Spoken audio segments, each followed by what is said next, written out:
Welcome everyone to episode 5 of the Two Ball Blog podcast. It's been a while, about 2 weeks after the international break, so decided to just lay off podcast for a while, just cover the international games and the start of the Champions League before I got back behind the microphone.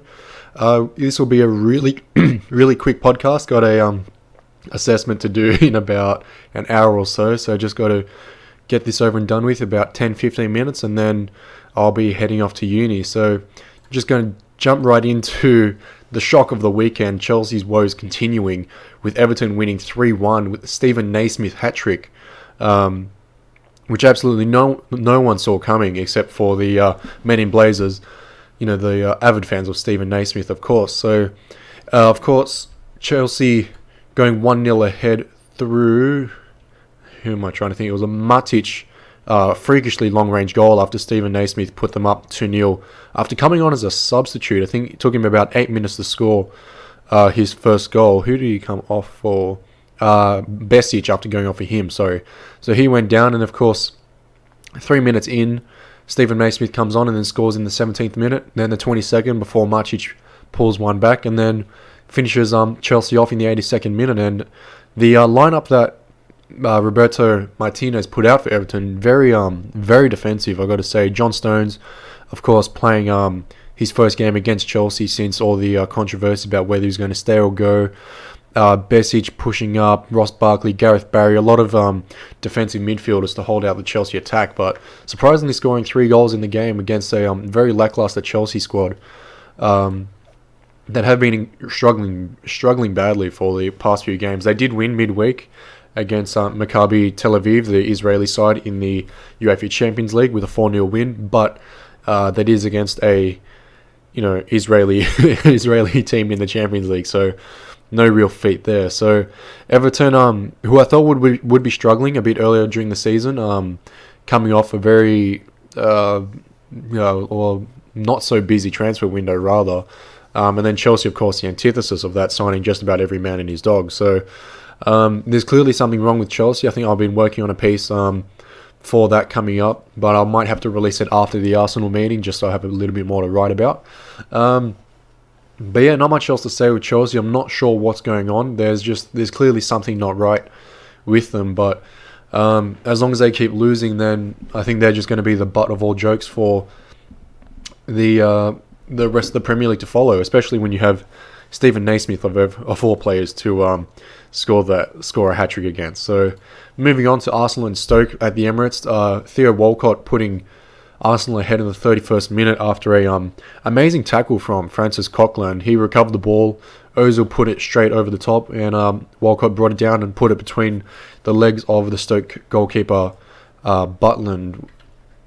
So, of course, now Jack Butland decides to play like he's the next Manuel Neuer, and it just seems to be Arsenal that brings out the best in the opposition goalkeepers for some reason. So despite some great saves from him, I think Alexis probably should have scored a few times. Koscielny had a great header that he was pushed wide. So Walcott started the line and did quite well. I think definitely his pace is a lot better against some of the bigger and more sluggish centre-backs. And then Olivier Giroud putting the second goal ahead in the 85th minute to seal the win for Arsenal. But it could have and probably should have been a lot more goals. Giroud missed a wide open chance after a defensive mishap from the Stoke City defenders. So it went straight through. He was 1-on-1 and didn't even put the ball on target, just put it well wide. And there was another chance where Walcott earlier in the first half from close range after a delicious cross from Hector Bellerin, who's getting better and better every week. Cross from him, almost point-blank range. Walcott just put it over the bar. So you expect better from that. I think Giroud obviously would have finished it. Or not so obviously would have finished it, but would have had a much better chance at it. So moving on to Crystal Palace 0, Manchester City 1. A game that was up and down for both teams. They both had their chances. Of course, Selhurst Park has turned into a fortress for Crystal Palace. It's definitely one of the better home grounds to play at for them.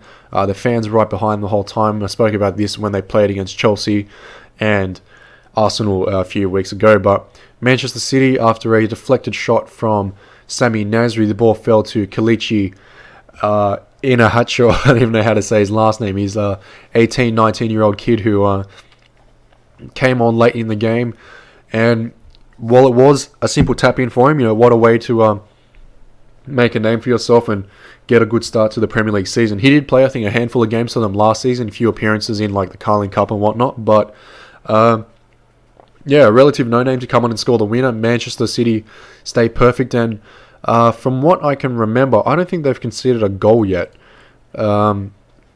Just double-checking that. They won this game against Crystal Palace, 3-0 against Chelsea.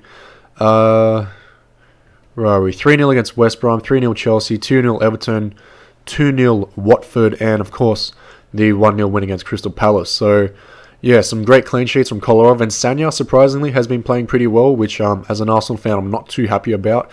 But City just running away from the title, running away with the title in early stages, with Chelsea lagging far behind. So City stay at the top, 4 points clear of Leicester City, who sit on 11 points, followed by United and Arsenal, both level on 10. So moving right along to Norwich 3, Bournemouth 1. This was my prediction for the game. So Cameron Jerome, one of their former Stoke players, putting Norwich ahead in the 35th minute, before Wes Hoolahan and Matt Jarvis finished Bournemouth off with 2 late goals. Steve Cook pulling back a consolation goal in the 81st minute, but not too much else to say. I think these two teams will be struggling throughout the year, and I think I'll just have to leave it there for you. Moving on to Watford 1, Swansea 0, one of the surprise games of the week. I think Swansea had one of their players sent off. I'm just trying to remember who.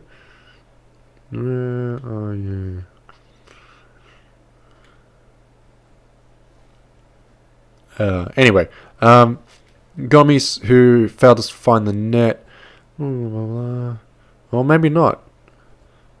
Okay, anyway, so it was a surprising 1-0 win to Watford. I'm sure someone got sent off in this game. I'm just trying to find it.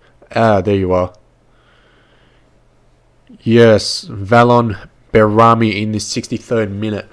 So Watford, after scoring the goal in the 59th minute, lost the play in the 64th and then had to hold on for the rest of the game. And from what I remember, they were under pressure for the final half an hour and did well to hold Swansea out, considering they just did beat Manchester United last week after some good goals from Gomes and Andre Ayew. But a shocking win for Watford, I must say. Did not see this coming, but good for them to get off the floor of the ladder. So that puts them in about mid-table or so, a little bit lower. But 3 points for them. They won't care if someone got sent off or not, and I'm sure they'll take it.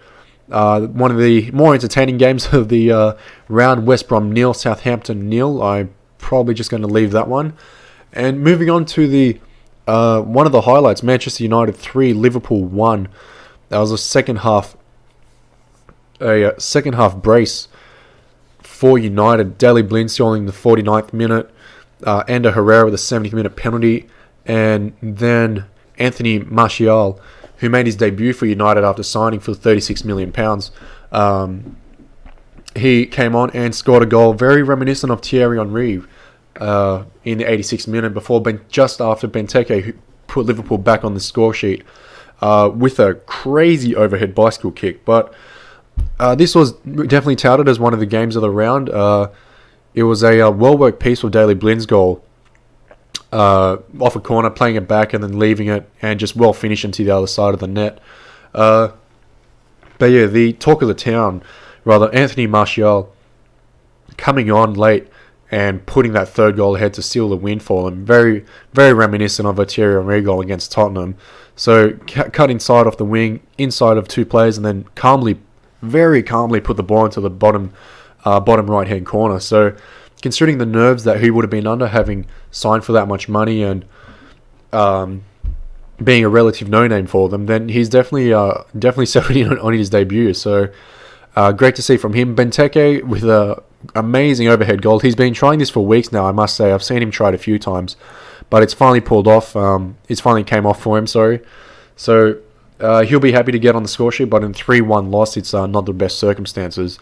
This game also marked the return of David De Gea to the United lineup following the controversy surrounded by the Real Madrid move and how late the paperwork went through, and it was a game of he said she said kind of thing for them. So De Gea made his debut, a fantastic save off the bounce off a Coutinho header, and you can definitely say he hasn't really lost his touch. There was nothing he could do about the overhead kick from Christian Benteke, but you can tell he's still one of the definitely hands down the best goalkeeper in the Premier League right now. So moving on to Sunderland 0, Spurs 1.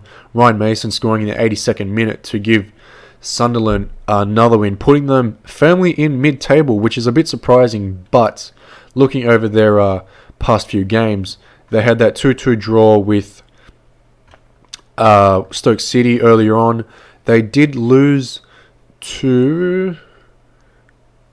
where are they? No, sorry. Lost to United 1-0. 2-2 draw with Stoke. 1-1 draw with Leicester. 0-0 draw with Everton. By their performances, I must say, they should be doing a lot. You'd expect them to be doing a lot better, but they're just not getting those wins. 3 draws and a win just isn't good enough for them. So we'll move right along to Leicester City 3, Aston Villa 2. A late comeback from the Foxes. I think it was about the 72nd minute after Jack Grealish and Carles Gill put Aston Villa up 2-0 in the 63rd. Richard Delay scores in the 72nd, James Vardy 82nd, and Nathan Dyer on loan from Swansea. Winning game for Leicester, who remain second on the table just behind Manchester City. So an astounding start to the season for Leicester, I must say. No one saw this coming, not me at least. They are just putting goals away, scoring a fair few goals, and that's all you can ask for them. I mean, I did not expect Richard Delay to score for them, and they've just got the right players on the field. Of course, Riyad Mahrez is actually is playing incredibly well, heavily linked to Arsenal for a late deadline day transfer, but I think that was a bit far-fetched, to be honest. Of course, Gökhan Inler signing over from Napoli, coming across and playing in the centre defensive midfield role. He's been doing very well from them, from what I have seen. But that comeback 3-2 against Aston Villa, feel a bit bad for them. Jack Grealish getting on the score sheet finally. He's been showing promising signs, but nothing substantial, unfortunately. Leicester just too good at home. So moving on to the last game of the round, West Ham 2, Newcastle 0. It was a Dimitri Payet double for the Hammers, who get their first win at home in the Premier League, scoring in the 9th minute and then the 48th. I must say, he is definitely one of the signings of the season for them. I think his statistics, it was about 3 or 4 goals for them, about 16 chances created and 4 assists. So you can tell he's definitely come in and he's performing like no other player. So definitely a revolutionary player for them, but you have to see if they can keep up the performances of the season so far, with the 2-0 win away to Arsenal, of course the 3-0 win away at Liverpool. So moving on to next week's games, just keeping it nice and short. Chelsea and Arsenal at 9:45. The match of the round, not much more to say. Pedro's going to sit out of that game, as well as Willian, from what I heard. So definitely some players missing after the Champions League midweek fixtures. So that should be an interesting game over at Stamford Bridge. Hopefully this will be Wenger's best chance to get a league win over arch rival Jose Mourinho. So hopefully Arsenal can pull away with this win, but after a 2-1 loss to Dinamo Zagreb in the middle of the week, which was just absolutely pathetic considering the way we're playing and everything. Don't be surprised if Chelsea win this game and turn the whole narrative around. I mean, they've been the butt of all jokes for the early season, but if you win this, that definitely turns it around for them. All of a sudden, Chelsea they're on the right track, a win against Arsenal, and then Arsenal, conversely, are saying, whoa, what's going on? So this will be a key round for both teams. Moving on, Aston Villa and West Brom. Aston Villa looking to bounce back from the Leicester City loss. Bournemouth Sunderland. I think Bournemouth should take away this one after Sunderland's going to be relegated. Newcastle, Watford. Newcastle has a team that's capable of winning, but for some reason they just can't put it all together. Colaccini's been outstanding for them, but I think as a collective they're not doing too well. But that being said, Watford isn't too much better, having only just held on against Swansea. So I think Newcastle pull this one out of their arse. Stoke and Leicester. Leicester overperforming and Stoke City underperforming. I think this will be a 1-1 draw just to balance it out right down the middle. Swansea Everton at the Liberty Stadium. I think the Liberty Stadium is probably one of the hardest stadiums to go to in terms of a team to play away at. So I'm going to say a Swansea win, 2-0 at home. Man City West Ham, I'm going to expect another clean sheet, 3-0 win for Man City. Spuds and Crystal Palace at White Hart Lane. I can see Crystal Palace stealing this one with the form that Tottenham's in. So don't be surprised if there's maybe a 2-1 win for Crystal Palace. Maybe Jason Punchin scoring a late goal or something. So moving right along to Liverpool-Norwich. Hopefully no surprises for Liverpool. But that being said, I said the same thing for the West Ham game a few weeks back. And finally, Southampton-Manchester United. Schneiderlin makes his return to the St. Mary's Stadium for the first time since leaving, but I think it will be Manchester United pulling away with the win. So, going to have to leave it there. I'm going to take off. Just before I leave, just if you want to be in touch with us, check us out on Facebook. It's 2Ball Blog. Tweet me, Sebastian_Quinn, if you need any questions to be answered, and I'll answer them on the podcast. And other than that, thank you everyone for listening, and see you next week.